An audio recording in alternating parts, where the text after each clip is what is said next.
Chapter number 13 હું અત્યારે શરૂ કરું છું. ચેપ્ટર નંબર 6નો એક પોઈન્ટ બાકી રહી ગયો છે છેલ્લો, right, and that will be covered later. એ હું પછી સરસ રીતે કવર કરાવી દઈશ તમને, રાઈટ. અત્યારે ગુજરાતી મીડિયમ ઓલરેડી એક લેક્ચર પ્લાન્ટ ગ્રોથ એન્ડ ડેવલપમેન્ટનું થઈ ગયું છે. So we are continuing with chapter number 13 today onwards.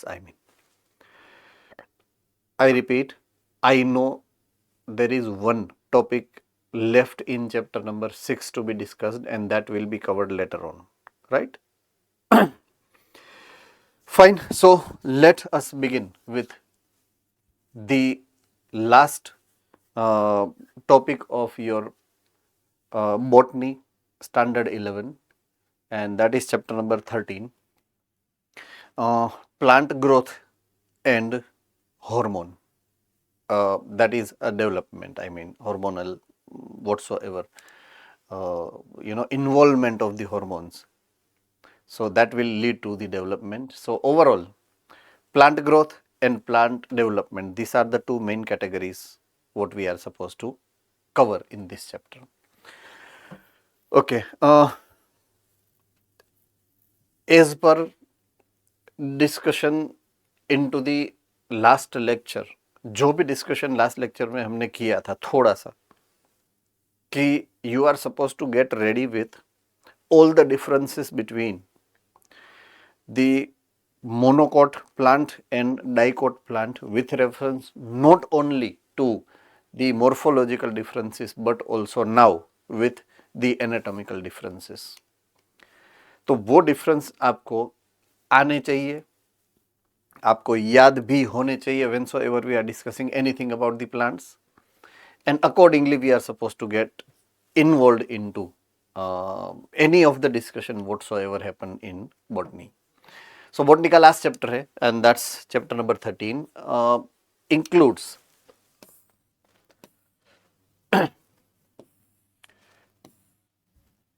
these two words, number 1 growth and number 2 development. दोनों वर्ड का खुद का एक अलग मीनिंग भी है एंड इंपॉर्टेंस भी है. So with reference to growth,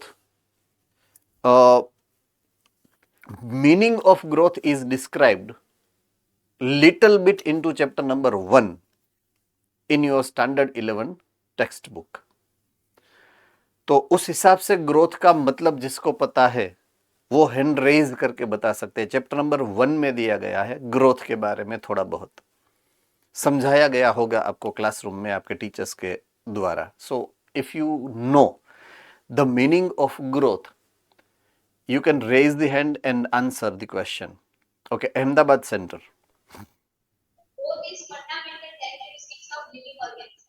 Okay, growth is one of the fundamental characteristic feature which is shown by living organism. Valsad? Sir, increase in number. Okay, increase in Number. Okay, increase in number, right? Okay, any other center would like to give the answer? Fine. So growth is nothing but increase.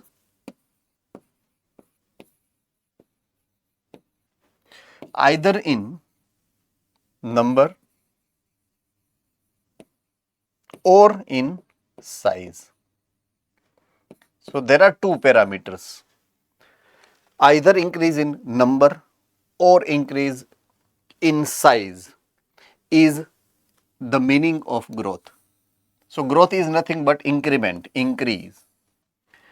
So when there is increase either by size or either by number, it is called growth.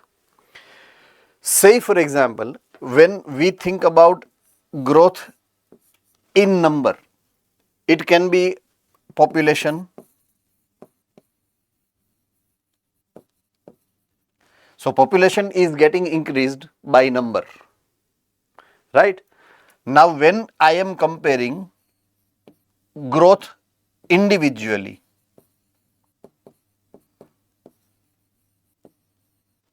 say for example growth of XYZ person, तो that growth is in size. When you get birth, you are very small, young one, infant in fact.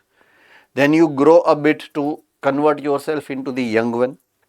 Then you be, a teenager where you are right now standing at, and then you become adult.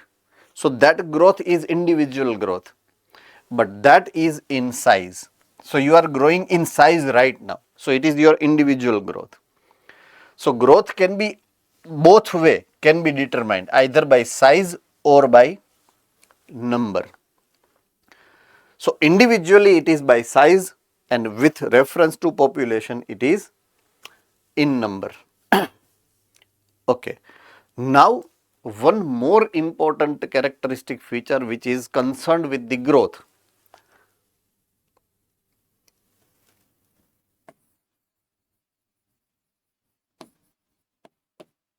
So growth is either by number or by size. Okay. When I am discussing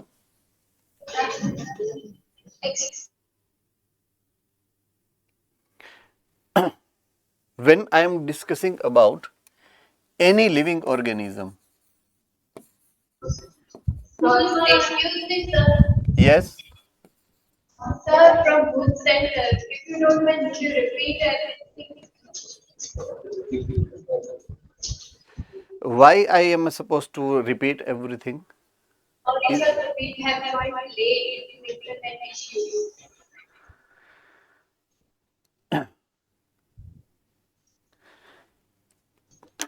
okay अभी तक मैंने कुछ start किया नहीं है. I am just starting the point, so I don't think so revision is required. The first thing what I have written is this growth, right? So chapter number 1, I repeat, chapter number 1, उसके अंदर आपको ये phenomena समझाया गया है, that is about growth. तो growth can be observed two way, either by number और by size. बस उतना ही मैंने डिस्कशन में लिया है, ज्यादा नहीं लिया है जो यहां पे लिखा है, राइट? सो ग्रोथ दो तरीके से होता है, या तो बाय नंबर होता है या तो बाय साइज होता है. Okay, now very first thing what I M right now explaining is what, any of the living organisms, say for example yourself, right? Not only yourself, any of the living organism shows both type of growth.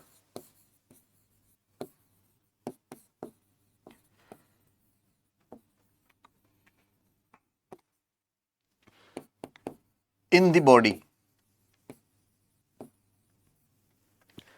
आपके body के अंदर दोनों type के growth आपको मिलते हैं. If you compare, say for example, अभी मैंने एग्जाम्पल क्या दिया था कि when you are getting birth, तो उस टाइम आपका जो टोटल मास होता है वो भी कम होता है, आपकी लेंथ, आपका विड्थ, आपका वेट, सब कुछ कम होता है. डे बाय डे वो इंक्रीज होता है, यू आर ग्रोइंग. सो आपका मास इंक्रीज होगा, आपका वेट इंक्रीज होगा, आपकी लेंथ, हाइट इंक्रीज होगी, से फॉर एग्जाम्पल विड्थ इंक्रीज होगी. सब कुछ इंक्रीज क्यों होता है, right? So that is by size. आपकी साइज बढ़ रही है. एम आई वेरी करेक्ट और नॉट? फाइन. बट वो क्यों हो रहा है? Why you are growing by your size? कौन बता सकता है? आपकी लेंथ क्यों बढ़ रही है, आपकी विड्थ क्यों बढ़ रही है, आपके बॉडी के ऑर्गन, उसका जो वॉल्यूम है वो क्यों इंक्रीज हो रहा है? Why? Jamnagar, Junagadh, sorry. Sir, due to cell division. Yes, due to cell division. Because आपकी बॉडी की जो टिश्यूज होती है, ऑर्गन्स जो होते हैं, ऑर्गन की टिश्यूज होती है, उसके अंदर सेल डिवीजन हो रहा है. क्या हो रहा है? सेल डिवीजन हो रहा है, राइट? सो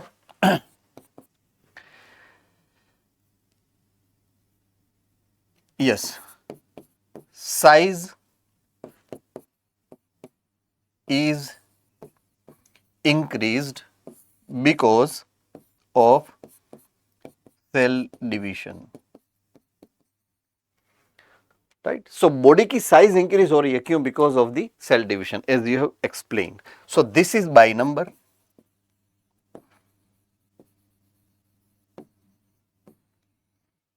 ये बाय साइज है. तो साइज को बढ़ाने के लिए नंबर को बढ़ाना पड़ेगा. नंबर बढ़ रहे हैं तभी साइज बढ़ रही है. So they are two sides of the coin. तो हम ऐसा नहीं बोलेंगे डेफिनेशन में कि growth is either by number और बाय साइज. आइदर और नहीं है, वो दोनों होता है. So growth in the living organism is by number and by size. Both is applicable into all unicellular plus multicellular. दोनों के लिए दोनों टाइप होते हैं. यहां पे हमने क्या किया कि साइज को बढ़ाया ताकि नंबर बढ़ जाए. एम आई करेक्ट? नो, उल्टा है. नंबर बढ़ता है इसलिए साइज बड़ी होती है. Mind the difference what I am saying. जब सेल्स के नंबर बढ़ते हैं ना, तब आपकी साइज इंक्रीज होती है. तो आपकी साइज को इंक्रीज करने के लिए क्या करना पड़ेगा? नंबर को इंक्रीज करना पड़ेगा. यस और नो? अब मैं उल्टी बात कर रहा हूं. I am now going into unicellular organism. चलिए,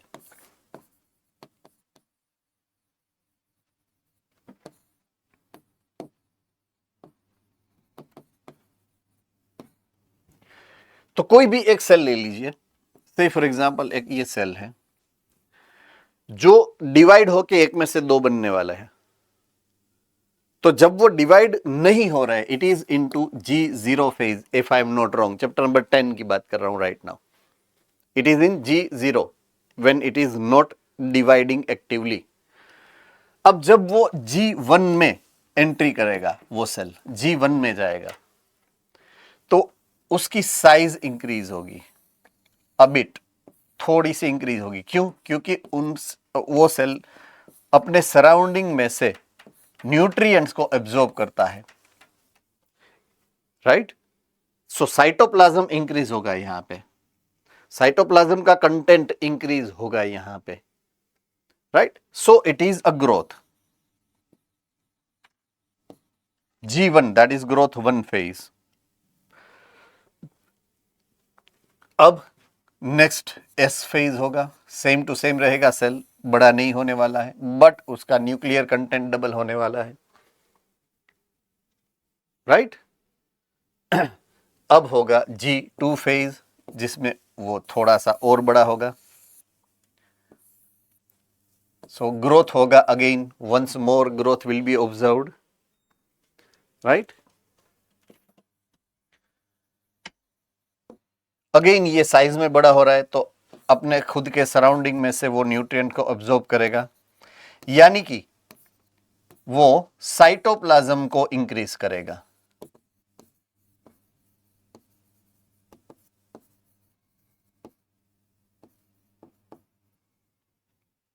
तो अगर मैं इंडिविजुअल सेल की बात करूं तो उसका जो साइज में ग्रोथ होता है, किससे होता है? उसके साइटोप्लाज्म के इंक्रीमेंट से होता है. When the cytoplasm is increase, the size of cell will be increased.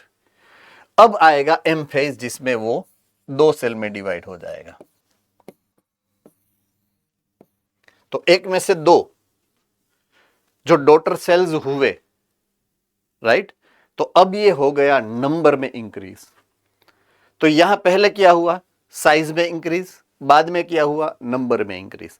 Multicellular में क्या होता था? नंबर में इंक्रीज हो रहा है तब साइज में इंक्रीज हो रहा है. यहां पे साइज में इंक्रीज हो रहा है तब वो नंबर में इंक्रीज करेगा. सो यूनिसेल्यूलर में ग्रोथ पैटर्न, मल्टीसेल्यूलर की ग्रोथ पैटर्न दोनों एक दूसरे के साथ उल्टी फुल्टी है, लेकिन है दोनों टाइप की. यूनिसेल्यूलर में भी दोनों टाइप के ग्रोथ है. देखिए, साइज में भी ग्रो हो रहा है, नंबर में भी ग्रो हो रहा है. राइट. मल्टीसेल्यूलर में भी हमने यही समझा था. बॉडी के अंदर हमारे सेल्स इंक्रीज होते हैं, तब हम जाके साइज में इंक्रीज होते हैं. सो नंबर एंड साइज दोनों इंक्रीज होंगे हर एक लिविंग ऑर्गेनिज्म के लिए. सो same way, being a living organism, plant में भी ये रूल तो होगा ही. राइट. सो अब रेफरेंस आ रहा है. सबसे पहली लाइन यहां पे जो है वहां चैप्टर नंबर 8 का रेफरेंस है. Chapter number 8, cell. अगर बाय मिस्टेक आपने उसको केयरफुली इंट्रोडक्शन से पढ़ा है, इंट्रोडक्शन से, तो उसके इंट्रोडक्शन में एक लाइन दी गई है कि all multicellular organisms are starting their life from single cell structure और यूनिसेल्युलर स्ट्रक्चर कॉल्ड जाइगोट। किसने किसने वो लाइन पढ़ी है? एंड्रेस करिए। Okay, good. So same way the same line is repeated here. देखिए, all plants are descendants of the zygote. सभी प्लांट जाइगोट में से ही डेवलप होते हैं। तो प्लांट मल्टीसेल्युलर है और उसकी लाइफ साइकिल कहां से शुरू होती है? सिंगल सेल स्ट्रक्चर, जिसका नाम है जाइगोट। राइट? जाइगोट क्या है? फर्टिलाइज्ड एग है। जाइगोट क्या है? फर्टिलाइज्ड एग है। तो जब फर्टिलाइजेशन होगा, फर्टिलाइजेशन के बाद ओव्यूल के अंदर जो फीमेल गैमीट होगा, वो फीमेल गैमीट फर्टिलाइज हो गए, जाइगोट बनता है। जाइगोट बनने के बाद वो डिवाइड होगा। क्या होगा? डिवाइड। ये है जाइगोट। वो एक में से 2 सेल बना, देखिए, 2 में से 4, 4 में से 8, 8 में से 16, 16 में से 32, कंटिन्यूअसली वो डिवीजन कर रहा है। Right? They are dividing continuously. So zygote जो है, जो सिंगल सेल है, जाइगोट क्या है? सिंगल सेल है। वो मल्टीपल डिवीजन करता है, काफी सारे डिवीजन करता है। लाइक 2 सेल बनेंगे, 2 में से 4 सेल बनेंगे, 4 में से 8 सेल बनेंगे, 8 से में 16 बनेंगे, blah blah blah blah. It is group of cell बनाएंगे वो बाद में।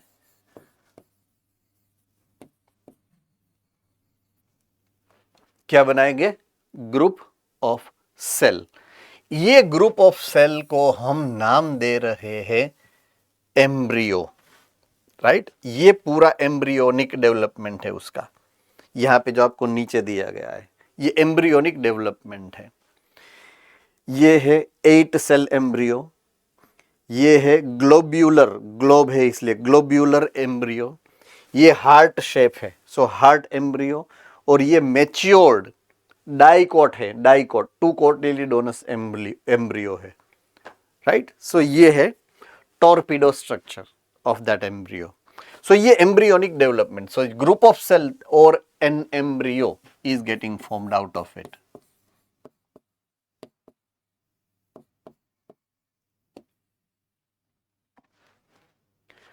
तो एम्ब्रियो जब डेवलप होता है, एम्ब्रियो को हमने सीड के स्ट्रक्चर के अंदर पढ़ा है, चैप्टर नंबर 5 में। राइट? तो कोई भी अगर एम्ब्रियो की बात करें तो एम्ब्रियो के मेन 2 कंपोनेंट जो होते हैं, मेन 2 कंपोनेंट, उसके टिप के ऊपर होता है प्ल्यूमूल, जहां से शूट सिस्टम डेवलप होती है, और उसके बेस में होता है रेडिकल, जिसमें से रूट सिस्टम डेवलप होती है। तो ये दोनों पार्ट एक दूसरे से अलग है, स्ट्रक्चरली भी अलग है, फंक्शनली भी अलग है एक दूसरे से। तो दोनों पार्ट अलग हुए। कब हुए? जब ये स्ट्रक्चर बना तब। पहले ऐसा कुछ नहीं था।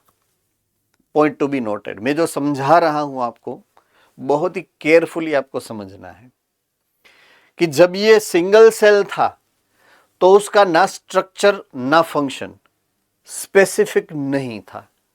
It was not specific with its neither structure nor function. दोनों में से कोई भी चीज स्पेसिफिक नहीं थी। वो जाइगोट था। आफ्टर सो मेनी डिविजन्स, जब वो एम्ब्रियो बना तो उसके पार्ट के स्ट्रक्चर भी कंप्लीटली अलग हुए और उसके फंक्शंस भी स्ट्रक्चर भी अलग, फंक्शन भी अलग।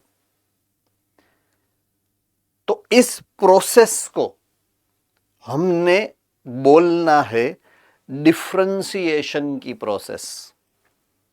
क्या नाम दिया है हमने उसको? डिफरेंशिएशन की प्रोसेस।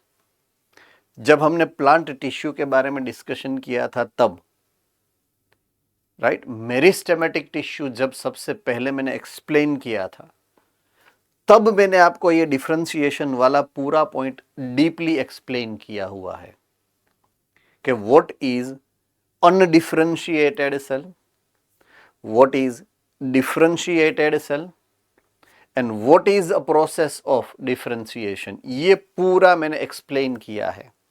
ओके, कौन स्टूडेंट ऐसा है जिसको डिफरेंशिएशन की डेफिनेशन याद है? डिफरेंशिएशन प्रोसेस की डेफिनेशन याद है, ऐसा कौन है?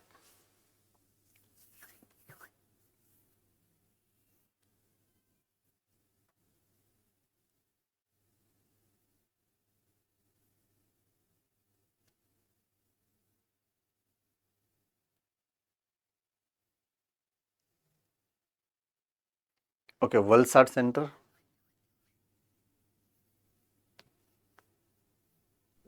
Structurally and functionally modified of the cell. Okay, जब कोई cell structurally and functionally specific होता है तो वो डिफरेंशिएटेड सेल बोलते हैं हम उसको। तो उसके लिए चेंज होने के लिए जो प्रोसेस होती है उसको डिफरेंशिएशन बोलते हैं, राइट। तो अनडिफरेंशिएटेड सेल जो होता है उसका स्ट्रक्चर एंड फंक्शन डेफिनेट नहीं है। डिफरेंशिएटेड सेल जो होता है उसका स्ट्रक्चर एंड फंक्शन स्पेसिफिक है। इट मींस अगर हम प्लांट टिश्यू की बात करें तो मेरिस्टेम सेल या मेरिस्टेम टिश्यू जो होती है वो अनडिफरेंशिएटेड बोली जाएगी। क्यों? उसका सेल एक ही काम करता है, डिवीजन का। ना कोई काम उसका स्पेसिफिक है, ना उसकी डिजाइन स्पेसिफिक है। फाइन, स्ट्रक्चर फंक्शन स्पेसिफिक नहीं है, एक ही काम कर रहा है वो, डिवीजन का। डिवीजन करते करते जिस हिसाब से प्लांट की रिक्वायरमेंट है उस हिसाब से या तो वो पेरेनकाइमेटस सेल में कन्वर्ट होगा या तो वो स्क्लेरेनकाइमेटस सेल में कन्वर्ट होगा, राइट। जैसी रिक्वायरमेंट, कोलेनकाइमेटस हो सकता है। तो वो कन्वर्ट होने की प्रोसेस को हम डिफरेंशिएशन बोलते हैं। पहले क्या था? मेरिस्टेम, अब क्या हो गया? परमानेंट टिश्यू हो गया। तो वो जो कन्वर्ट होने की प्रोसेस है वो है डिफरेंशिएशन की process. Do remember this. So differentiation का मतलब ये है, राइट। डिफरेंशिएट होने के लिए वो सेल को डिवाइड तो होना ही पड़ता है। सेल डिवाइड होगा तभी डिफरेंशिएट होगा। आई रिपीट, सेल जब डिवाइड होगा तब ही वो डिफरेंशिएट हो सकता है। सो डिवाइड होना एंड डिफरेंशिएट होना, ये दोनों एक साथ होने वाली प्रोसेस है, राइट। डिवाइड होना एंड डिफरेंशिएट होना दोनों यहां पे हो रहा है। Cell is getting divided as well, so division भी हो रहा है एंड डिफरेंशिएशन भी हो रहा है।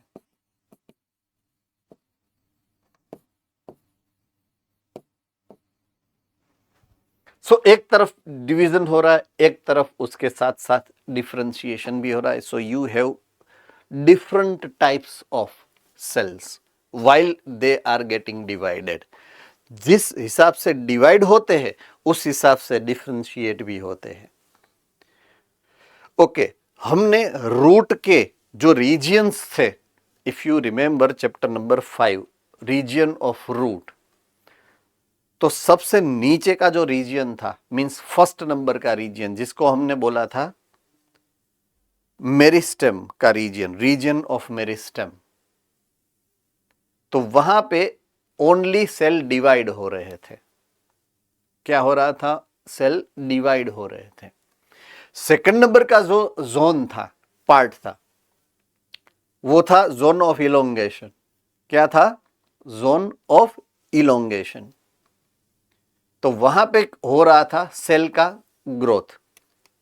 सेल वर ग्रोइंग देयर, हर एक सेल जो नया बना है वो ग्रोथ कर रहा है, हर एक सेल ग्रोथ करेगा तो वो एरिया पूरा इलोंगेट होगा, इसलिए उसको जोन ऑफ इलोंगेशन ऐसा नाम दिया था हमने।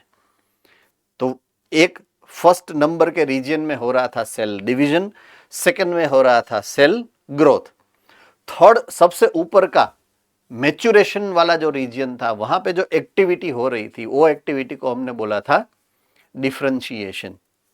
द जोन ऑफ मैच्योरेशन, उसमें जो एक्टिविटी होती है वो डिफरेंशिएशन की एक्टिविटी होती है। तो पहले डिवीजन होता है, बाद में ग्रोथ होता है एंड बाद में डिफरेंशिएशन होता है। It means growth and differentiation point. देखिए ये सीक्वेंस में पहले हो रहा है डिवीजन, डिवीजन के बाद होगा क्या, पहले ग्रोथ होगा बाद में डिफरेंशिएशन होगा, पहले ग्रोथ होगा बाद में डिफरेंशिएशन होगा, पहले ग्रोथ होगा बाद में डिफरेंशिएशन होगा। सीक्वेंस याद होगी? यस और नो? सीक्वेंस याद हो गई? ओके। तो ये सेकंड नंबर देखिए, the zygote develops into mature plant. उसके लिए वो क्या करता है? नंबर 1 ग्रोथ, नंबर 2 डिफरेंशिएशन, जो मैंने सीक्वेंस अभी समझाई आपको कि उसके लिए उसको करना क्या पड़ेगा, मेरिस्टेम डिवाइड होके क्या करेगा, ग्रोथ एंड डिफरेंशिएशन। देखिए आपने जो पहले पढ़ा है उसी के रेफरेंस से ये लाइन यहां पे लिखी है, राइट? नया कुछ नहीं है यहां पे। सो ग्रोथ एंड डिफरेंशिएशन दो प्रोसेस ऐसी है जो वो करता है। क्यों करना पड़ेगा उसको ये? अगर उसको जाइगोट को मैच्योर प्लांट के अंदर डेवलप होना है, point to be noted, development को मैं समझा रहा हूं आपको। ये पूरा process starting from unicellular to multicellular body, उसका जो डेवलपमेंट होता है वो डेवलपमेंट मैं आपको समझा रहा हूं, मीनिंग ऑफ डेवलपमेंट। सो जहां से उसने लाइफ साइकिल की शुरुआत की, यहां से, this is the starting point of life cycle, right? बाद में पूरा एडल्ट बॉडी बनेगा एंड वही बॉडी डेड बनेगा, means and of the life cycle. So starting point of life cycle से लेके and of the life cycle तक जितने भी नेसेसरी चेंजेस होंगे, पॉइंट टू बी नोटेड, जितने भी नेसेसरी चेंजेस होते हैं वो नेसेसरी चेंज को हम बोलते हैं development.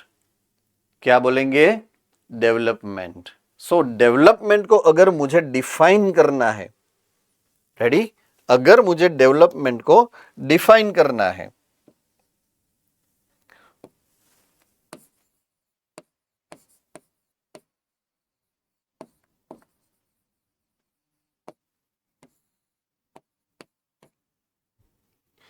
I can define it as all the necessary changes। वो चेंजेस स्ट्रक्चरली भी हो सकते हैं,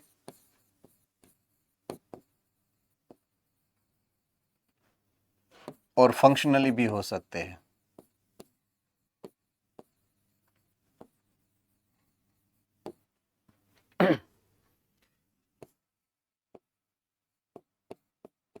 happening in an organism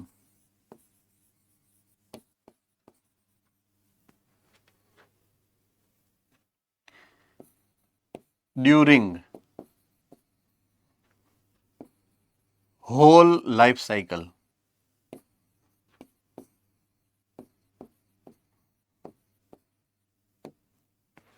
right? Whole life cycle का मतलब क्या होता है? Starting from the life cycle to end of the, until it is getting dead, जब तक उसकी डेथ नहीं होती है तब तक।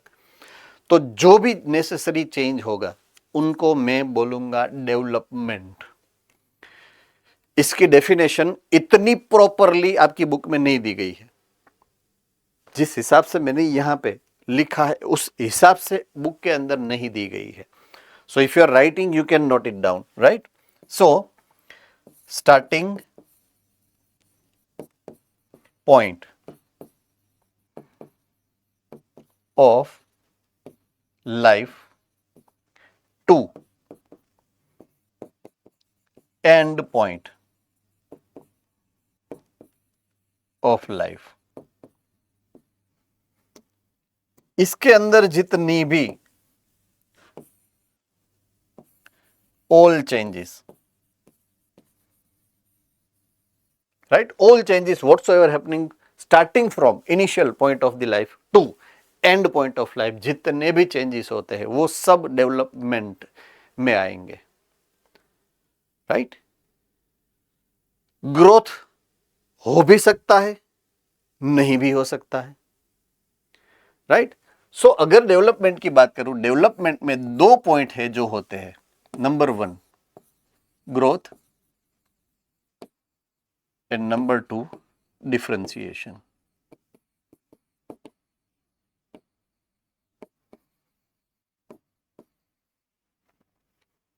राइट, ये दो है जो डेवलपमेंट के अंदर होता है, ग्रोथ एंड डिफरेंशिएशन. ग्रोथ क्या है? Increase in number, that is cell division का ही वो दूसरा, you can say synonymous activity है. ग्रोथ बोलूं बाय नंबर तो वो सेल डिवीजन से ही होता है. सो ये है result of division, right. So मैंने क्या बोला था, वो एक सिक्के की दो sides, two side of a coin, division and differentiation, right.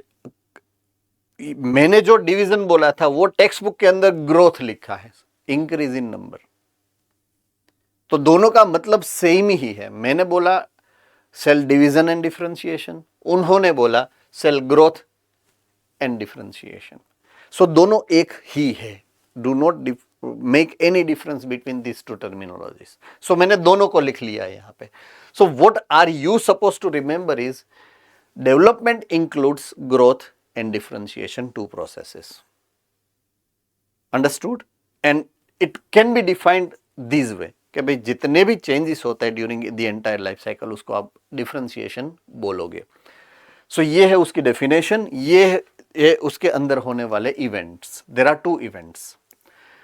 Okay, एक और चीज है जो आपको केयरफुली कंसीडर करनी है with reference to plant life, right. Okay,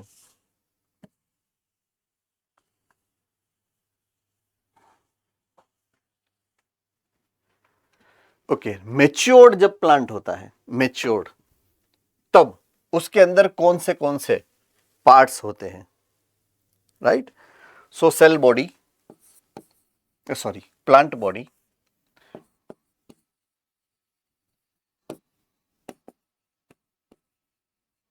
उसके जो पार्ट्स होते हैं according to chapter number 5 and 6, दो टाइप के उसके पार्ट्स होते हैं. एक वेजिटेटिव है और एक रिप्रोडक्टिव है.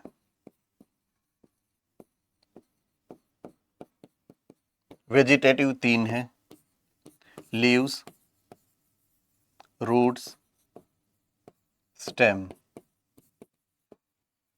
एंड रिप्रोडक्टिव 3 है, फ्लावर, सीड्स एंड फ्रूट. तो यही लिखा है, देखिए. zygote develops into mature plant through growth and differentiation, forming root, leaf, branches, flower, fruit, seeds, and at the last it will die.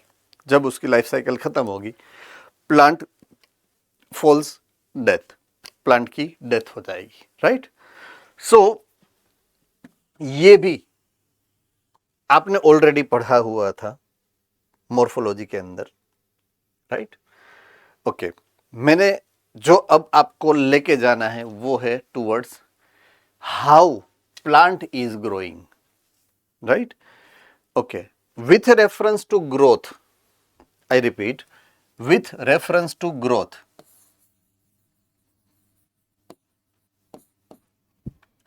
when I think about animals, animals are growing up to certain age of their life cycle.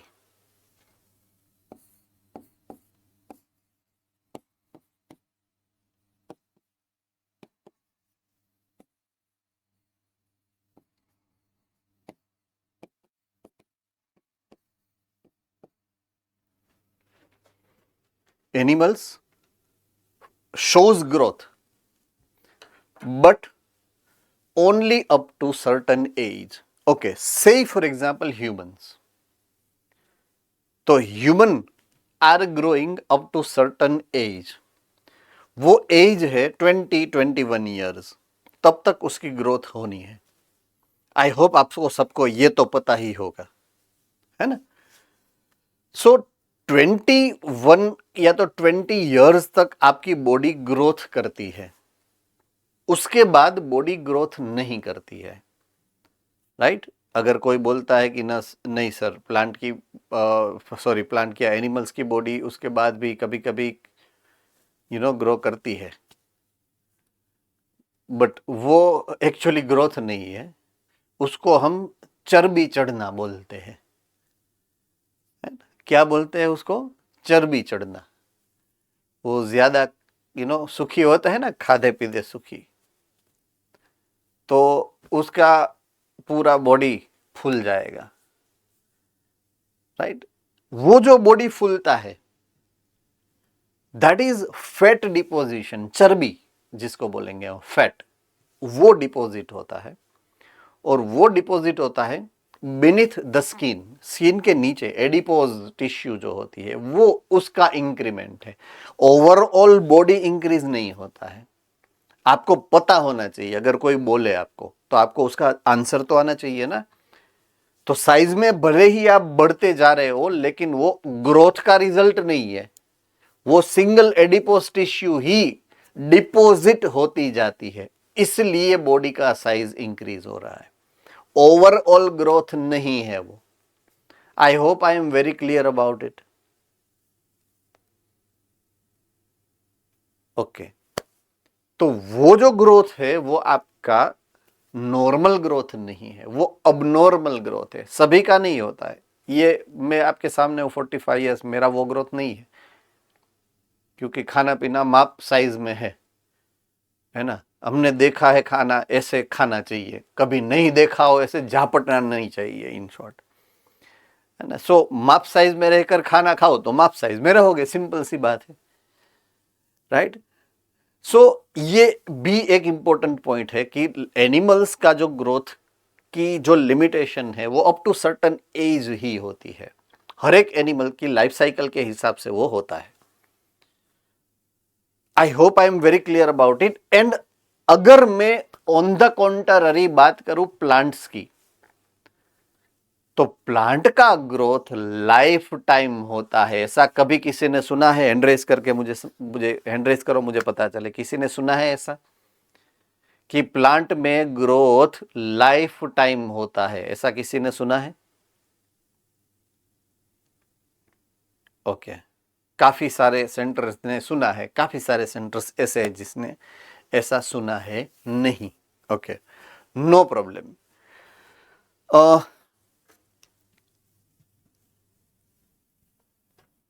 आगे मैंने एक बार एक point of view को समझाया था, अगर आपको याद है तो.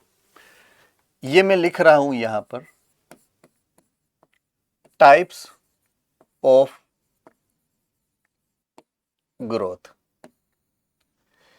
इस हेडिंग के अंडर आप क्या मुझे ऑप्शंस दे सकते हो? Types of growth.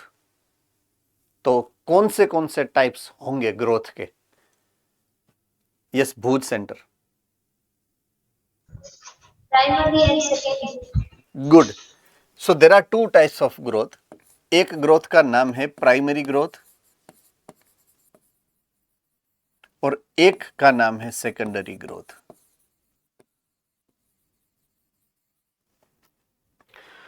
Primary growth के बारे में मैंने यह समझाया है अब तक कि जब ऑर्गेनिज्म के लाइफ साइकिल की शुरुआत होती है, starting of the life cycle से लेके जब वो एडल्ट नहीं होता है, तब तक की जो ग्रोथ है उसको हम बोलेंगे प्राइमरी ग्रोथ। क्या बोलेंगे हम? Primary growth. जब वो एडल्ट हो गया उसके बाद की जो होगी ग्रोथ उसको हम क्या बोलेंगे? Secondary growth. रेडी? अब ये 3-4 जो अलग अलग एस्पेक्ट है उसको मैं कंबाइन कर रहा हूं यहां पर। देखिए, पहला मैंने यहां पे लिखा है animals up to certain age. तो वो इन दोनों में से कौन सा हो सकता है according to you? Primary growth या सेकेंडरी ग्रोथ? जब वो ग्रोथ कर रहे हैं, एनिमल जब ग्रोथ कर रहे हैं, तो वो प्राइमरी ग्रोथ कहोगे आप उसको, या उसको आप सेकेंडरी ग्रोथ कहोगे? क्या कहोगे उसको आप? Jamnagar centre.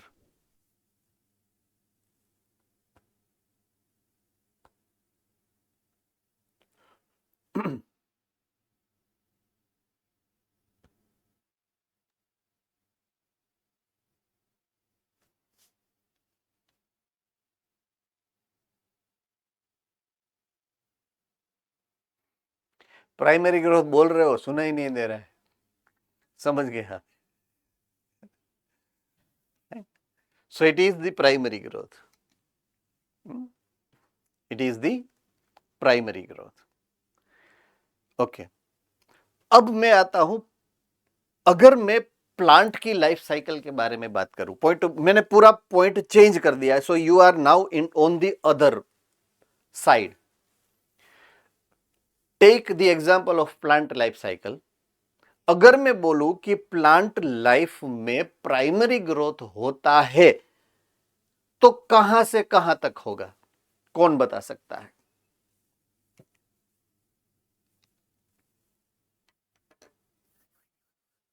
Bhuj. Till leaves or flowers arises.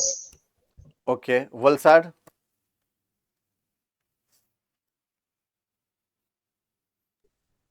Sir जब वो मैच्योर हो गया, मतलब फ्लावरिंग हो गया first flower. Okay, until it gets first flowering.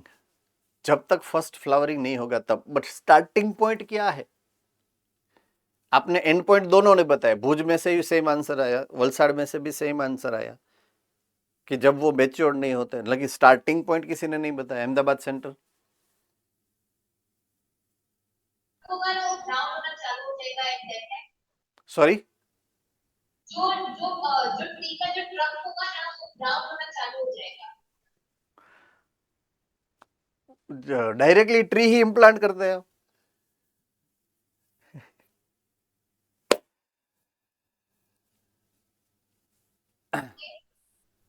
It's elongate होके and मतलब spread होके over on the soil. Okay, Valsad. Okay, note Valsad, sorry note Valsad, note Valsad, Surendranagar. चलो, सुरेंद्र नगर।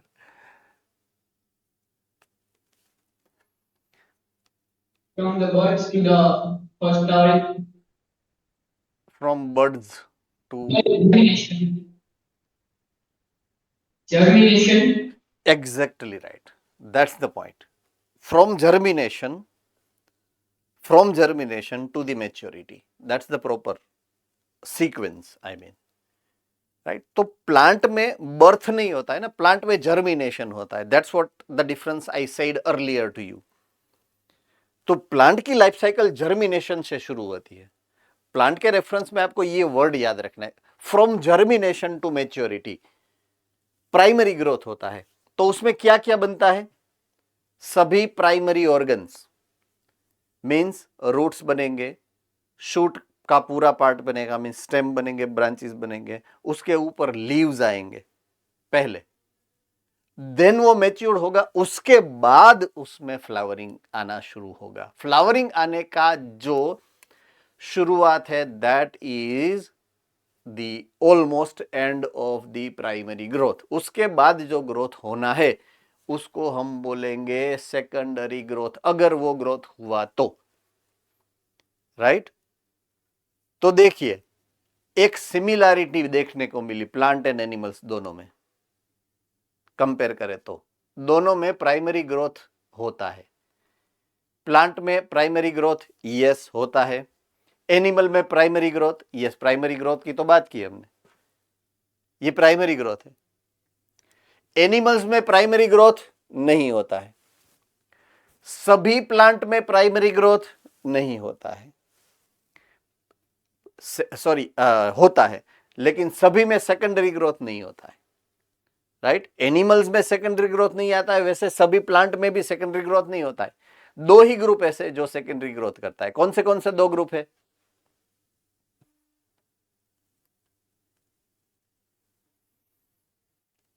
Which are the two groups of plants which are showing secondary growth? Valsad. Sir, angiosperm and gymnosperm. Okay पहला जो group है उसका नाम है gymnosperm, दूसरे का नाम एंजियोस्पर्म नहीं है, बट एंजियोस्पर्म के dicot plants. So dicots and gymnosperm, ये दो ग्रुप ऐसे हैं प्लांट्स के जो सेकेंडरी ग्रोथ करेंगे।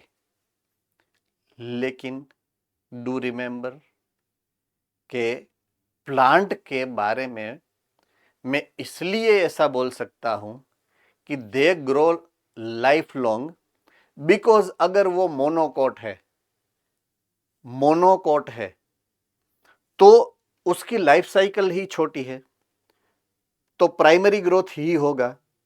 तो प्राइमरी ग्रोथ में तो लाइफ टाइम ग्रोथ होना ही है, खत्म, सेकेंडरी तो होना ही नहीं है, तब तो उसकी लाइफ साइकिल खत्म है। अगर वो डाइकोट है सही फॉर एग्जांपल, तो वो प्राइमरी ग्रोथ भी करेगा, सेकेंडरी ग्रोथ भी करेगा, तो भी लाइफ टाइम ही होना है। हमारे में क्या है, हमारा ग्रोथ प्राइमरी होने के बाद अटक जाता है, तो हम लाइफ टाइम ग्रोथ करते हैं ऐसा नहीं बोल सकते। That's what I mean, understood. तो प्लांट इसलिए लाइफ टाइम ग्रोथ करता है, हम लाइफ टाइम ग्रोथ नहीं कर सकते हैं, राइट। सो ये एक चीज मद्देनजर रखते हुए, यानी कि ध्यान में रखते हुए हमें इस चीज को आगे बढ़ाना है।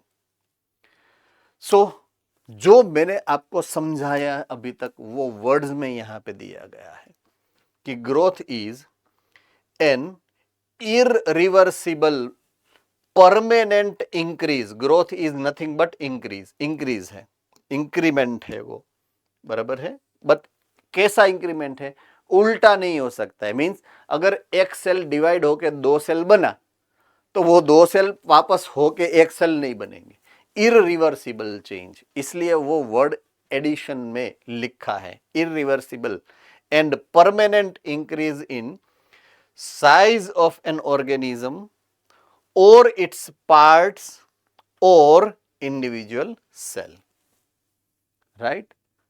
तो according to the textual definition, increase in size of an organism or organ or its part or individual cell, size की बात करिए तो उसको यहां पे ग्रोथ डिफाइन किया हुआ है, राइट।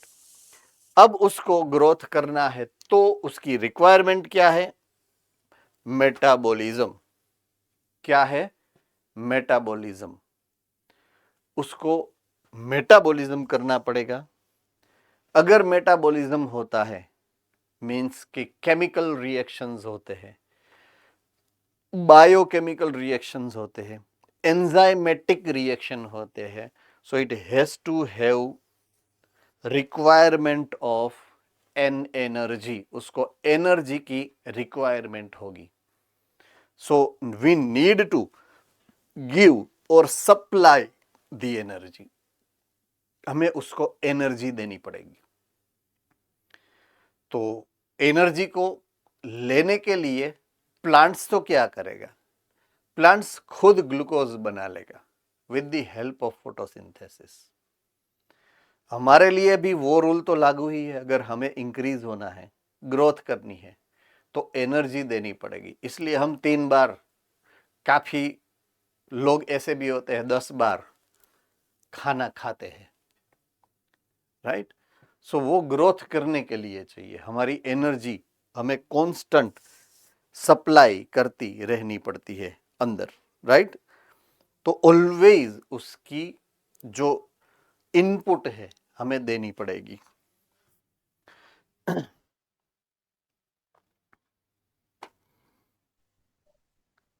Yes, Baroda centre.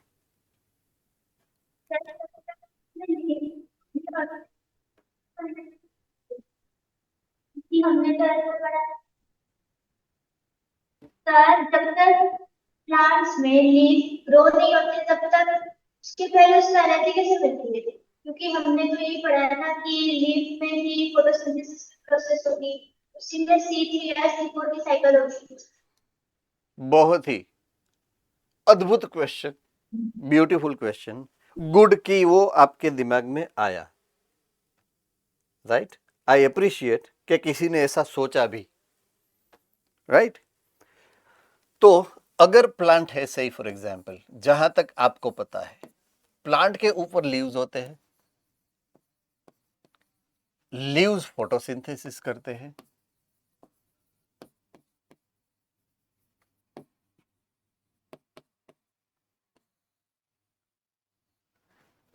और उसमें से उसकी फूड की रिक्वायरमेंट को वो फुलफिल करते हैं, राइट।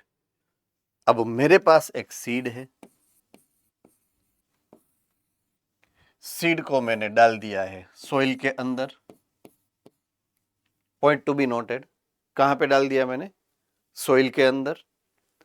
सॉइल के अंदर डालने के बाद उसका होगा जर्मिनेशन,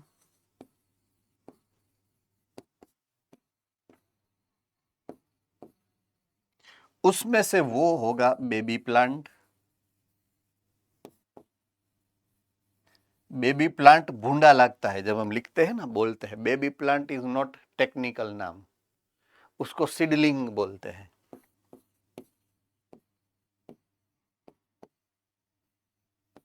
क्या बोलेंगे उसको? Seedling, right. ये उसका technical, botanical, real good name है जो आपको लेना चाहिए। तो सीडलिंग बनता है।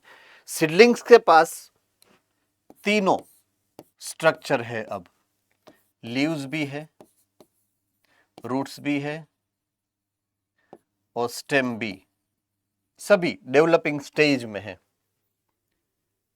लेकिन जब वो सीड से यहां तक पहुंचा, इनको एनर्जी कहां से मिली? बिकॉज वहां पे लीव्स तो है नहीं ना, वो खाना बाहर से खा सकते हैं। That is the question. जो डाउट हुआ वो ये हुआ। बहुत ही ब्यूटीफुल सा कॉन्सेप्ट है।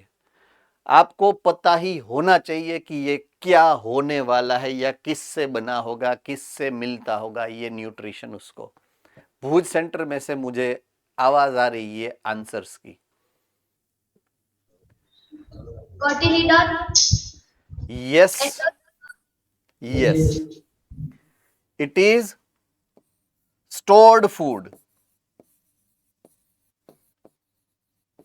इन सीड। ऑलरेडी हमने इसकी व्यवस्था करके रखी है। जब हमने सीड के स्ट्रक्चर के बारे में पढ़ा था तभी हमने इसके बारे में डिस्कशन किया था, राइट। कि स्टोर्ड फूड होता है। से फॉर एग्जाम्पल अगर वो डाइकोट सीड है तो डाइकोट सीड में, राइट, डाइकोट सीड के अंदर कोटिलीडोन्स होते हैं,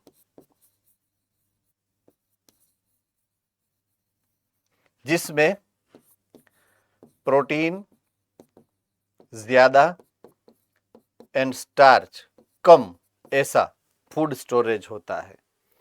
अगर वो मोनोकोट है तो उसके अंदर एंडोस्पर्म होता है,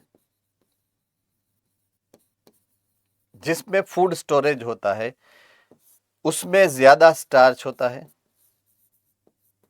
एंड थोड़ा प्रोटीन होता है। सो इसमें से वो एनर्जी लेगा, उसमें से उसको न्यूट्रिशन मिलेंगे, जो भी रिक्वायर्ड न्यूट्रिशन चाहिए उसको, until it develops this seedling. तो इसी प्रोसेस को हम बोलेंगे जर्मिनेशन की प्रोसेस।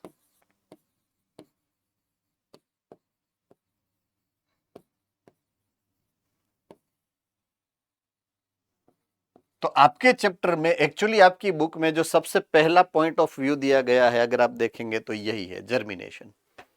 मिल गया, राइट? जर्मिनेशन ऑफ सीड, ये सबसे पहला पॉइंट जो डिस्कशन में होना है एक्चुअल में ये। तो ये मैंने जर्मिनेशन का पूरा पॉइंट ऑफ व्यू आपके सामने रखा है। ओके, अब जर्मिनेशन और सीड, इन दोनों का एक बहुत ही इवोल्यूशनरी रिलेशनशिप है, राइट? से फॉर एग्जाम्पल अगर मैं सीड की बात करूं, राइट, अगर मैं सीड की बात करूं, seed has a specialized adaptation, right? Seed is specially adapted.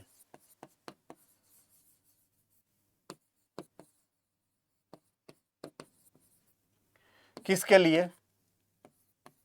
Conservation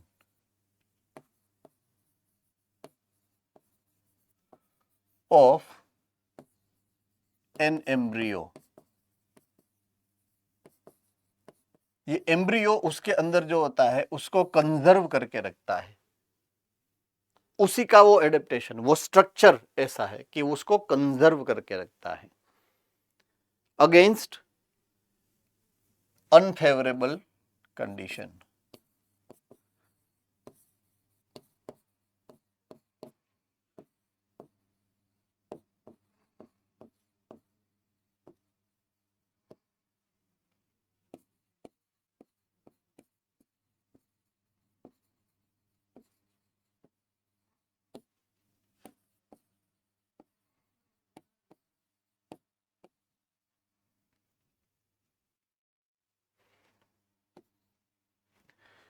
so against unfavourable environmental condition embryo को सीड जो है वो प्रोटेक्ट करके रखता है, कंजर्व करके रखता है। That's what I mean.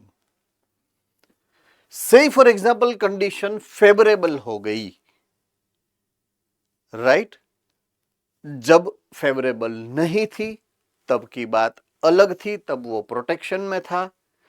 अब वो फेवरेबल हो गई है तो तब वो प्रोटेक्शन नहीं रहेगा। तो क्या होगा जब वो प्रोटेक्शन नहीं रहेगा? क्या होगा जब कंडीशन फेवरेबल होगी? राइट? सो उसकी बात मैं यहां पे लिख रहा हूं आपके सामने।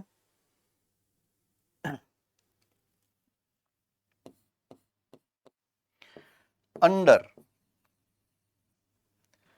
फेवरेबल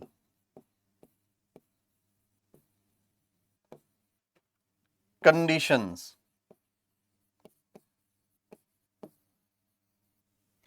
जो चीज होने वाली है उसको मैं बोल रहा हूं जर्मिनेशन।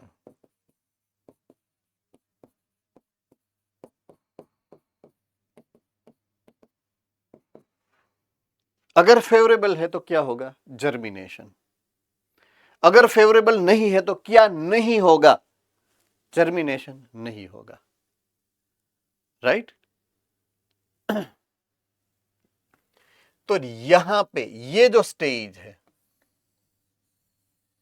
यहां पे embryo is inactive. Embryo is inactive metabolically, वो मेटाबॉलिज्म नहीं कर रहा है, मेटाबॉलिकली इनएक्टिव हो गया है। जैसे काफी सारे लोग यहां पे बैठे हुए मेरे सामने बैठे हुए हैं, सिर्फ इनएक्टिव, उसको पता नहीं है यहां पे क्या हो रहा है, इवन कौन सा चैप्टर चल रहा है। टॉपिक तो बहुत दूर की बात है, अगर उसको मैं बोलूं कि ये कौन सा चैप्टर चल रहा है तो उसको पता भी शायद हो ना हो, है ना? सो वो स्टेट, वो जो स्थिति है, वो जो स्टेट है जिसमें एम्ब्रियो इनएक्टिव है, उसके लिए एक नाम दिया गया है। वो नाम किसी को शायद पता हो तो बोल सकता है।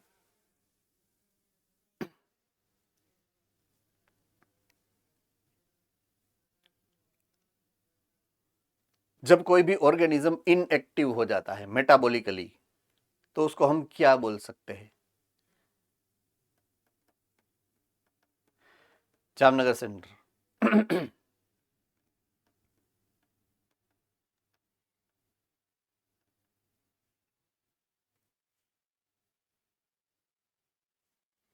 G0 face. वो सेल का है, ऑर्गेनिज्म का नहीं है। मैं सेल की बात नहीं कर रहा हूं, ऑर्गेनिज्म की बात कर रहा हूं।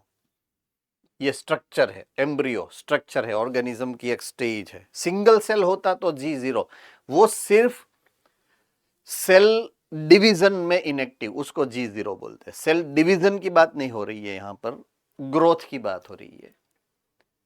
सो इंडिविजुअल ऑर्गेनिज्म या उसके बॉडी पार्ट के ग्रोथ को, यहां पे मैंने मेटाबॉलिज्म को बोला है कि मेटाबॉलिज्म को अगर मैं इनएक्टिव कर दूं किसी का भी, तो उसके लिए एक वर्ड यूज होता है जिसको हमने केयरफुली कभी कंसीडर किया ही नहीं है। एक एग्जांपल देके समझाता हूं। हाइबरनेशन फ्रॉग में आया होगा शायद, अगर पढ़ा हो चैप्टर नंबर 7 में तो, राइट। एक एग्जाम्पल, सिनोनिमस एग्जाम्पल मैंने दिया डोरमेंसी का। डोरमेंसी बोलते हैं उसको।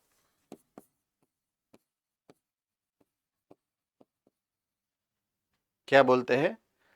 डोरमेंट होना या तो डोरमेंसी। सो ये डोरमेंट स्टेज में चला जाएगा। कंजर्व होने के एडेप्टेशन का एक पार्ट है वो डोरमेंसी। सीड डोरमेंसी बोलते हैं उसको हम। फाइन, सो डोरमेंट हो गया ये। तो अब मैं आ रहा हूं अनफेवरेबल में से फेवरेबल कंडीशन में। तो जिस फेवरेबल कंडीशन की बात मैं करने जा रहा हूं अभी, वो कौन सी ऐसी फेवरेबल कंडीशन है जो रिक्वायर्ड है सीड को जर्मिनेट होने के लिए, राइट? किसी को पता है या नहीं पता है? ये 6th या 7th स्टैंडर्ड में साइंस की बुक के अंदर होती थी लिखी हुई कि सीड को जर्मिनेट होने के लिए 7th स्टैंडर्ड में आई थिंक है वो, इन चीजों की जरूरत होती है, राइट? ओके, अहमदाबाद सेंटर को 7th स्टैंडर्ड याद आ गया।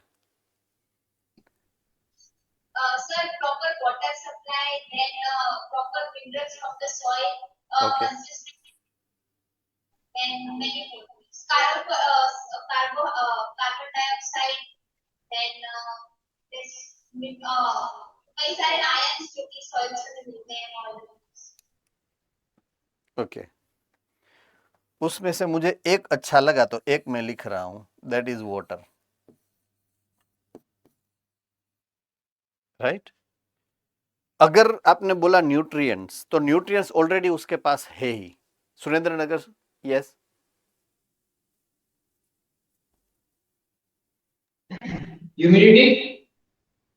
हाँ, हो गया। वाटर या ह्यूमिडिक कंडीशन दोनों एक ही है। Water, humidity provides water, nothing else. So अगर मैं न्यूट्रिशन की बात करूं तो न्यूट्रिशन ऑलरेडी है ही, या तो उसके अंदर है या तो उसके सराउंडिंग में है, तो वो देना नहीं है, वो तो ऑलरेडी है उसके पास। हमें देना क्या है उसको? तो वाटर का सप्लाई हमें देना पड़ेगा, तो वाटर रिक्वायर्ड है। दूसरा कौन सा ऐसा चीज है जो उसको रिक्वायर्ड है? Favourable condition, Baroda. Optimum temperature. Very great. Second is temperature.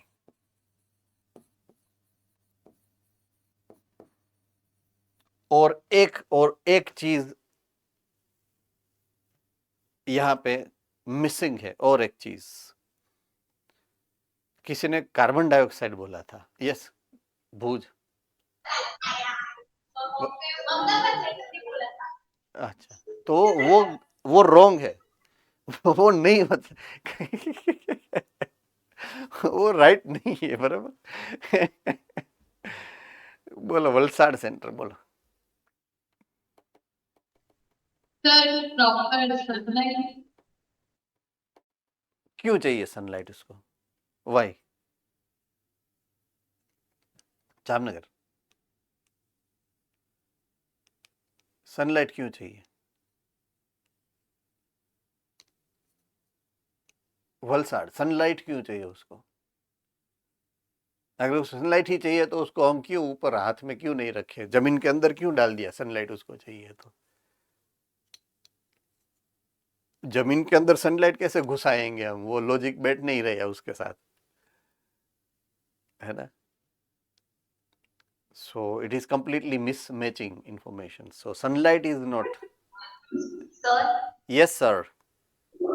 Sir जीन आ सकता है कि नहीं आ सकता है इसमें? GENE gene. हाँ जीन तो कोई भी चीज होगी, कोई भी चीज, दुनिया की कोई भी चीज, उसके साथ जीन तो जुड़ा हुआ ही है, जो उसके पास है. लुक, मैं क्या बोल रहा हूं, जो उनके पास नहीं है और हमें देना है, वैसी चीज की बात कर रहा हूं. जीन्स तो ऑलरेडी उसके पास है ना? पीएच, सॉइल का पीएच. ओके, सोइल का पीएच आ सकता है, लेकिन ठीक है, हो सकता है, लेकिन वो तो सोइल के पास ऑलरेडी है ही. से फॉर एग्जांपल हमने जिस सोइल के अंदर उसको डाला, यस भूज,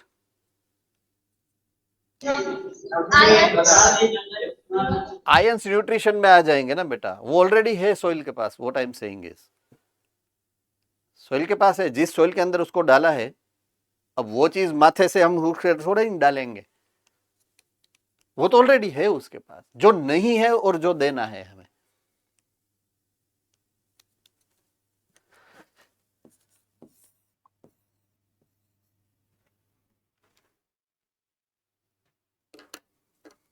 रेस्पिरेशन के लिए उसको ऑक्सीजन चाहिए. न्यूट्रिएंट दे दिया तो मतलब अडी छुट्टा नहीं होता है. न्यूट्रिशन उसके पास है, उसका रेस्पिरेशन से एनर्जी निकालनी है तो उसको ऑक्सीजन चाहिए ना. रेस्पिरेशन का चैप्टर आपने पढ़ के बैठे हो, माताजियों और बहनों और भाइयों सब, है ना? तो उसको अगर ग्लूकोज आपने दे दिया तो क्या बात खत्म हो गई? ऑक्सीजन भी तो गुड़ना पड़ेगा ना उसको. तो that is the reason why जब खेती करते हैं तो सबसे पहले प्लाविंग करते हैं. प्लाविंग मतलब जो फ्लैट लैंड होती है, राइट, उसके अंदर वो हड़िया खुचाड़ के उसको प्लाविंग करना पड़ता है, ताकि वो एयर जो है वो सॉइल का जो उबड़ खाबड़ सरफेस होती है, अनइवन सरफेस हम बना देते हैं, फ्लैट हो जाएगी.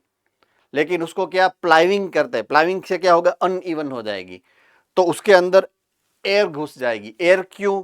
To get oxygen. उसके बाद ही उसके अंदर सीड हम डालते हैं. तो वो हमें करना पड़ता है एग्रीकल्चर में. वाटर सप्लाई देना पड़ता है, ऑक्सीजन देना पड़ता है, सनलाइट प्रॉपर आए ऐसा हमें अरेंजमेंट. टेम्परेचर के लिए देना है, सनलाइट के लिए नहीं, टेम्परेचर के लिए light is important, right. So ये 3 कंडीशन है जब वो मिलेगी उसको ऑप्टिमम लेवल पे. Optimum quantity of water, temperature and optimum oxygen level, तब वो जर्मिनेट होने के लिए रेडी हो जाएगा. जर्मिनेट होगा, उसके बाद जो ग्रोथ करेगा वो primary growth. Primary growth length में होगा, राइट, वो हमें पता है, इंक्रीज इन लेंथ. और जब वो सेकेंडरी ग्रोथ करेगा वो गर्थ यानी कि विड्थ में वो सेकेंडरी ग्रोथ करेगा. दोनों टाइप के ग्रोथ होते हैं. All right, now I am a step ahead कि प्लांट ग्रोथ जो होता है कंटिन्यू थ्रू द लाइफ, मैंने जो समझाया, due to presence of meristem. क्यों वो लाइफ टाइम ग्रोथ करता है? बिकॉज उसके पास मेरिस्टेम है. मेरिस्टेम 2 टाइप के होते हैं, आपको पता है, एक है प्राइमरी मेरिस्टेम और एक है secondary meristem. Primary meristem primary growth के लिए रिस्पॉन्सिबल है, सेकेंडरी ग्रोथ के लिए रिस्पॉन्सिबल है. तो दोनों टाइप की उसकी ग्रोथ की अरेंजमेंट ऑलरेडी पहले से उसने करके रखी है, इसलिए वो लाइफ टाइम ग्रोथ करने के लिए एबल है, right. Okay, meristematic cell have the capacity to divide and self perpetuate, right? The growth where the new cells are always added to the plant body by activity of meristem is called open form of growth. हमने vascular bundle में लिखा था open vascular bundle and closed vascular bundle. Open vascular bundle को हमने open इसलिए बोला था कि उसके पास क्या था, कैम्बियम. कैम्बियम क्या है? मेरिस्टेम, ये रहा, राइट। तो वो मेरिस्टेम कंटिन्यूअस ग्रोथ करता जाता है, कंटिन्यूअस नए सेल्स को ऐड करता है, इसलिए उसको ओपन फॉर्म ऑफ ग्रोथ बोलते हैं। यस मोनार्क सूरत। सर जी सर। वो जर्मिनेशन में आपका ऑक्सीजन लिखा था ना, वो समझ में नहीं है। आपने क्वेश्चन ऐसा पूछा था कि हम प्लांट को ऐसा क्या देंगे जिससे वो ग्रो करेगा, तो ऑक्सीजन उसमें क्यों आया? वो तो एटमॉस्फेयर से ऑक्सीजन नहीं उसको मिलता। कैसे मिलेगा? सॉइल के अंदर अगर मैं सीड डाल दूंगा, सॉइल के अंदर अगर मैं सीड डाल दूंगा और वहां तक एयर नहीं पहुंचेगी तो उसको कैसे एटमॉस्फेयर में से ऑक्सीजन मिल सकता है? वो ही समझ में नहीं आया, हम एक्सटर्नली उसको कैसे दे सकते हैं सर?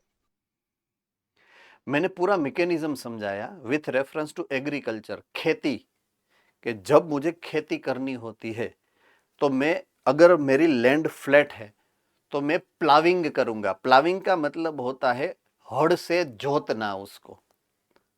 प्लाव एक मशीन होता है जिसको हम गुजराती में हड़ बोलते हैं, ह अने अड़, हड़ नो हड़, याद आयु? तो वो हड़ होता है, वो क्यों फेरवना पड़ता है एग्रीकल्चरल लैंड के ऊपर? क्योंकि उसकी लैंड फ्लैट थी, राइट, इवन थी, और इवन में अंदर पेनिट्रेट नहीं हो सकता है एटमॉस्फेयर की एयर। तो हमने क्या किया, पहले वो फ्लैट सरफेस को अनइवन कर दिया प्लाविंग करके। तो जब हम अनइवन कर देते हैं, प्लाविंग करते हैं, तो सोइल की सरफेस अनइवन होने से एयर अंदर घुस जाती है। उसके बाद हम सीड डालते हैं ताकि सीड को ऑक्सीजन प्रॉपरली मिल सके। हाँ, ऑक्सीजन क्यों चाहिए अगर वो नहीं पता है तो ये समझ में नहीं आएगा, क्योंकि ऑक्सीजन उसकी से फॉर एग्जांपल हमें सीड के अंदर, मेरे पास स्टार्च है, तो उस स्टार्च को मुझे करना क्या है? अगर मुझे एनर्जी चाहिए तो मेरी एनर्जी मुझे कहां से मिलेगी, पहले तो ये हमें पता होना चाहिए। तो मेरे पास मेटाबॉलिक एक्टिविटी के लिए जो रिक्वायरमेंट है एनर्जी की, वो मुझे एटीपी में से ही मिलेगी। I need ATP. अब एटीपी कहां से आएगा? अगर रेस्पिरेशन चैप्टर प्रॉपरली पढ़ा है तो एटीपी अगर रेस्पिरेशन में निकलेगा तो किस में से निकलेगा? तो अगर आप ग्लूकोज को ऑक्सीडेशन की प्रोसेस में से पास ऑन करोगे तो वहां पे ऑक्सीजन की रिक्वायरमेंट है ग्लूकोज का बर्निंग करने के लिए। तो that's why it requires oxygen, right. So oxygen की रिक्वायरमेंट है, उसको रेस्पिरेशन के लिए है, रेस्पिरेशन से एनर्जी निकलेगी, बट वो एटमॉस्फेयर का ऑक्सीजन उस तक पहुंचे वो व्यवस्था हमें देनी पड़ती है, वो अरेंजमेंट हमें करनी पड़ती है। So we need to give them oxygen in that sense. I hope I am very clear about it. Tarsali से। Yes sir. Okay. So open form of the growth इसको बोलेंगे जब वो मेरिस्टेम से होता है। तो प्लांट का ग्रोथ ओपन ग्रोथ इसलिए है कि प्लांट के पास मेरिस्टेम है। यस ज्ञानमंजरी की अज्ञान वैली पूछ। सर सेल्फ परक्यूपेट मीन्स वो खुद ही अपने आप मैनेज कर लेता है सेल्स के नंबर को, उसके जितने चाहिए वो बना लेता है। उसको 100 चाहिए तो वो 100 बनाएगा, 1000 चाहिए तो 1000 बनाएगा, अगर मेरिस्टेम चाहिए तो मेरिस्टेम बनाएगा, परमानेंट टिश्यू चाहिए तो परमानेंट टिश्यू बनाएगा, राइट। लाइक जिस हिसाब से उसको सेल को बनाना है उस हिसाब से मॉडिफाइड कर सकता है। So self perpetuator, modify, kind of that, modify.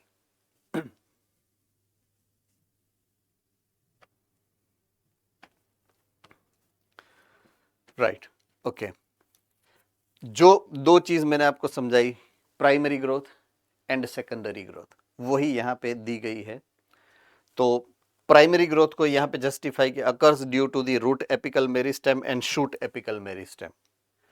तो प्राइमरी ग्रोथ कौन करता है? Primary meristem. प्राइमरी मेरिस्टेम कहां पे होता है? एपिकल बड एंड इंटरकैलरी, 2 जगह पे, राइट। तो वहां पे यूजुअली ये एक्टिविटी किसकी है? एपिकल मेरिस्टेम की, जो 2 जगह पे होगा, या तो शूट एपिकल मेरिस्टेम होगा या तो रूट एपिकल मेरिस्टेम होगा। इनकी एक्टिविटी से क्या होने वाला है? Primary growth, right. क्या होगा? Primary growth means increase in length. Okay, अब आ रही है सेकेंडरी ग्रोथ की जो भी एक्सप्लेनेशन है। सो ये जिम्नोस्पर्म एंड डाइकोट 2 ही ग्रुप के लिए लागू होती है, right.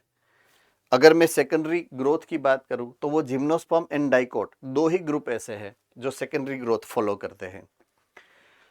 Occurs due to lateral meristems. Lateral meristem मतलब कैम्बियम, वो मास्कुलर कैम्बियम है या तो बाहर का, सबसे बाहर का कैम्बियम है कॉर्क कैम्बियम। तो कैम्बियम की एक्टिविटी से होता है, लेटरल मेरिस्टेम की एक्टिविटी से होता है। And it is increase in girth. Girth मतलब विड्थ, तो विड्थ में सेकेंडरी ग्रोथ होती है, प्राइमरी ग्रोथ लेंथ में होती है।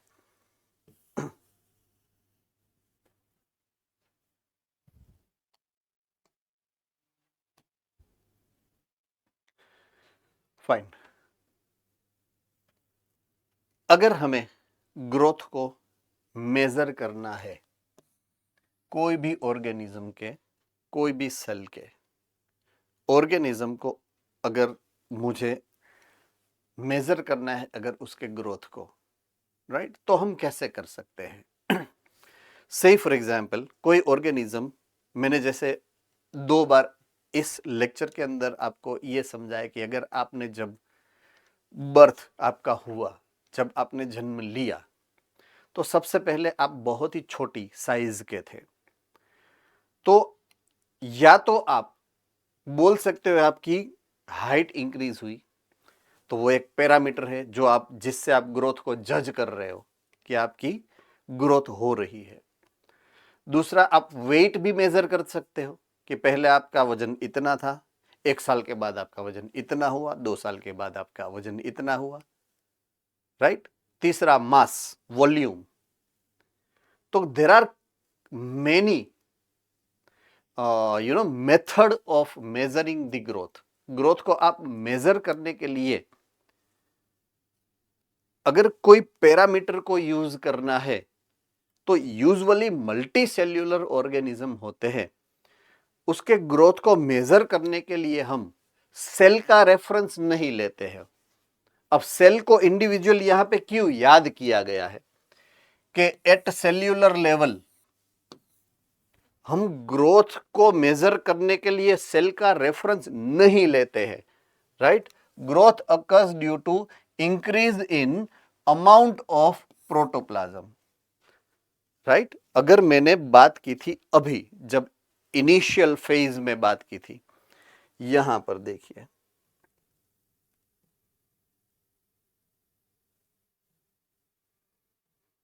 यहां पर तो मैंने आपको यह समझाया था कि कोई भी सेल है, सिंगल सेल है, उसका जो ग्रोथ होता है वो किससे होता है? ये साइटोप्लाज्म यानी कि प्रोटोप्लाज्म के ग्रोथ से आपको पता चलता है। यहां पे ये प्रोटोप्लाज्म यानी कि साइटोप्लाज्म प्लस उसके कंटेंट को आप इंक्रीज करते हो तब इसका ग्रोथ होता है। अब ये मैटर यहां पे क्यों दिया गया है उसकी बात करता हूं मैं, कि at cellular level growth occurs due to increase in amount of protoplasm, जो मैंने अभी रेफरेंस लिया, डायग्राम समझाई आपको, फाइन।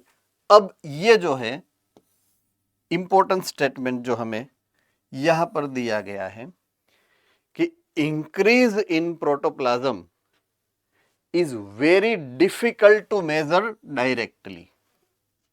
हम उसको डायरेक्टली मेजर नहीं कर सकते। यूजुअली हमने क्या किया था, कोई भी ऑर्गेनिज्म के बारे में अगर स्टडी करना हो, राइट, कोई भी ऑर्गेनिज्म के बारे में स्टडी करना हो तो हमने सेल को सेंटर में रख कर बात की थी सभी जगह पर। Organism made up of organ system, made up of organs, made up of tissues, made up of cells. हमने ऑलवेज स्टार्टिंग सेल से ही किया है। जामनगर सेंटर में जो भी तकलीफ है बेटा आप कह सकते हो मुझसे, हाँ, डिस्कशन। वो नीचे हम बैठते हैं ना, तो वो थोड़ा वो कीड़े जैसा नहीं होता है, वो चढ़ता है और वो गलगलिया करता है, हमें पता है ना। तो ऐसा कुछ हो तो मुझे आप बोल सकते हो, मेरे पास कीड़ा भगाने की वो स्प्रे आती है, वो पड़ी है, वो इमीडिएटली निकाल देता है। चाहिए? नहीं चाहिए? ओके। वरना यहां से वो इफेक्ट करता है, यहां से भी। ऐसा वो जादुई स्प्रे है, मैजिकल स्प्रे।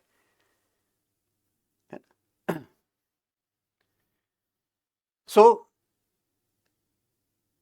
कोई भी अगर हमने बात की थी तो सेल्यूलर लेवल से ही स्टार्ट की थी, बिकॉज जहां से हमने बायोलॉजी को स्टडी करना चालू किया, चैप्टर नंबर 8, सबसे पहले जो आपको चैप्टर पढ़ाया गया होगा शायद, वहां से हमने बात की थी कि cell is the basic structural and functional unit of your body, of your structure.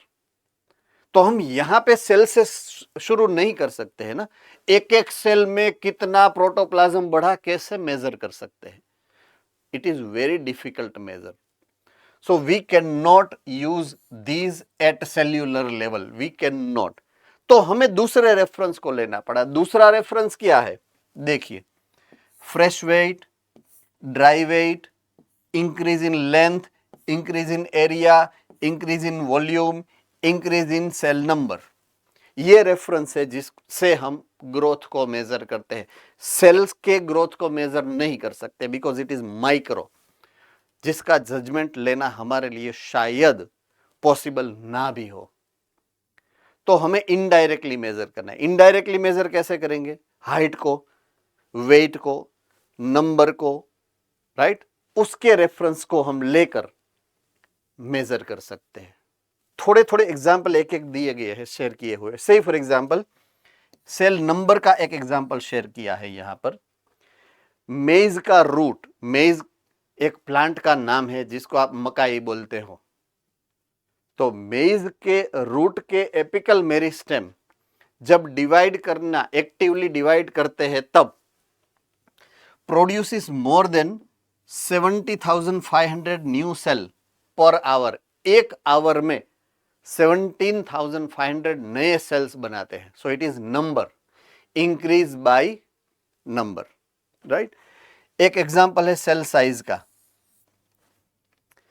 Watermelon, right. Watermelon में increase in size, watermelon cell है, सेल्स ऑफ वाटरमेलन, वाटरमेलन खुद नहीं, कोई एक सेल वाटरमेलन के अंदर का, फ्रूट के अंदर की बात हो रही है, प्लांट के लीव्स की बात नहीं हो रही है। वाटरमेलन फ्रूट का नाम है। तो उसके अंदर का एक सेल जब वाटर को सक करके अंदर भरता है, वाटर से फिल होता है, तो उसकी साइज इतने टाइम बढ़ती है, 3,50,000 टाइम बढ़ती है, राइट। इतना बड़ा होता है bye size, by increasing protoplasm, right. Third, length की एक एग्जांपल दी गई है। पोलन ट्यूब जब बनती है, पोलन ट्यूब, अब पोलन ट्यूब कब बनती है? जब जर्मिनेशन होता है पोलन ग्रेन का। पोलन ग्रेन का जर्मिनेशन कब होता है? जब पोलिनेशन होता है। पोलिनेशन क्या होता है? पोलन ग्रेन उड़ती है, उड़ के एंथर से उड़ के कहां पर बैठेगी?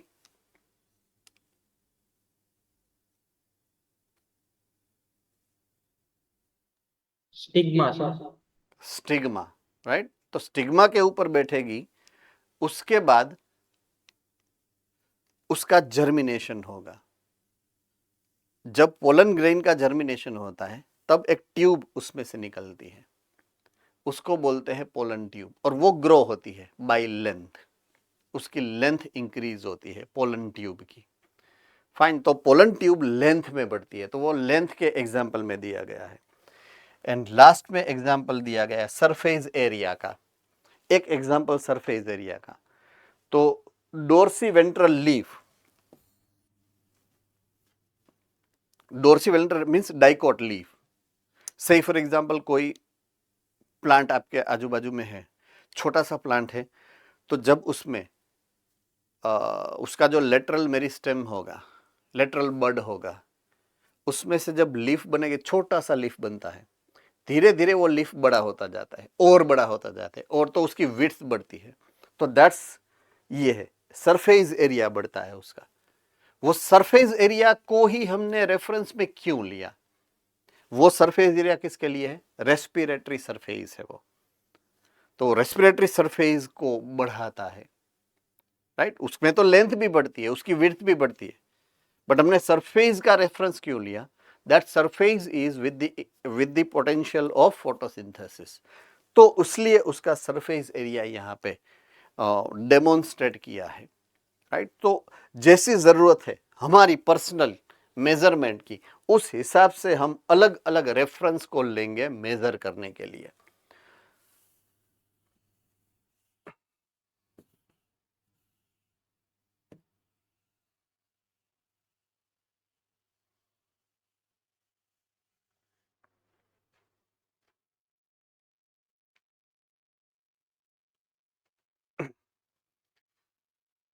ओके, फेजेस ऑफ ग्रोथ, जो कि हमारी जो पुरानी रूट के 3 रीजन वाली बात यहाँ पर रिपीट करी है। सो reason of root,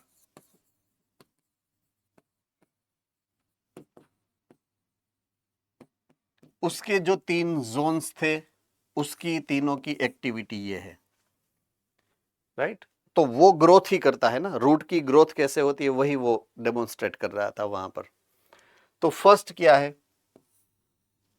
meristematic phase, वहां पे जोन का नाम था, यहां पे जो एक्टिविटी होती है वो एक्टिविटी का नाम है।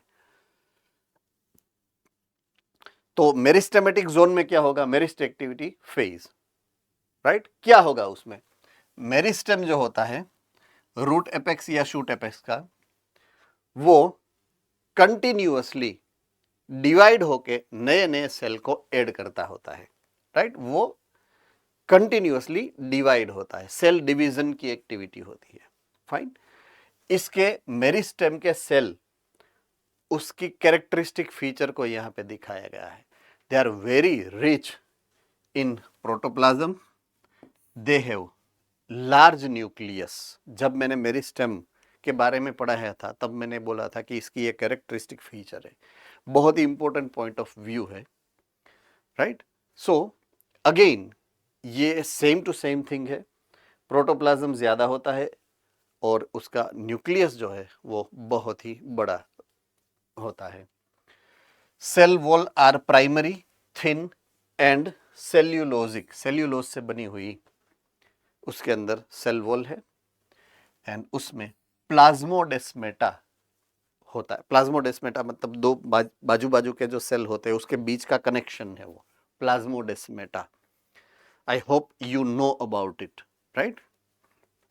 ओके, सेकंड जो फेज है वो इलोंगेशन फेज है। रूट का सेकंड नंबर का जो रीजन है, root of zone of elongation, वहां पे जो फेज है ग्रोथ का, उसको हम बोलेंगे elongation phase. Occurs in cells which are proximal to next, means second number का रीजन है, राइट? सो टिप के ऊपर का मेरिस्टेम जो जोन है उसके ऊपर का रीजन कौन सा है? इलोंगेशन फेज वाला। सेल्स हैव इंक्रीज्ड वैक्यूलेशन, सेल के अंदर वैक्यूल बनते हैं इसलिए वो बड़ा होता जाता है, राइट? प्लांट सेल के अंदर वैक्यूओल बनते हैं। तो अगर क्वेश्चन आए कि प्लांट सेल के अंदर वैक्यूल कब बनते हैं, तो उसका आंसर ये होगा, ग्रोथ फेज ऑफ जो इलोंगेशन फेज है उसके अंदर बनते हैं वैक्यूल प्लांट के अंदर। So it is very important, NEET question, right? Size में बड़े होते हैं एंड सेल वॉल की डिपोजिशन उसमें होती है, right?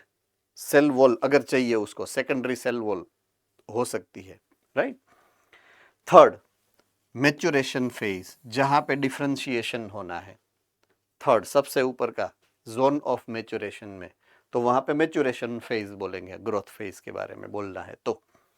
Increase cell further away from the apex, apex means tip से और भी ज्यादा वो दूर चला जाएगा, more proximal to the phase of the elongation, elongation के बाद का फेज है सेल्स अटेन मैक्सिमम साइज, सबसे ज्यादा वो जितना मैक्सिमम उसको बढ़ना था वो बढ़ चुके हैं अब, right, in the terms of thickening, protoplasmic modification. Modification is one of the key feature. Modification की बात मतलब डिफरेंशिएट होते हैं, तो यहां पे सेल्स जो होंगे वो डिफरेंशिएट होंगे। सो ये 3 फेजेस है ऑफ द ग्रोथ। तो starting from division to differentiation, 3 phase में से ये पूरा जो है ये प्रोसेस खत्म होता है, right. So maturation phase is the first phase, elongation phase is the second phase and third phase is maturation phase, right. So यहां तक हम बात रखते हैं आज की, right, and growth rate is the point from where we are going to move ahead of it. यहां से आगे बढ़ेंगे इसके बाद के लेक्चर में, right. Fine, I'll get back to you in the next lecture. See you.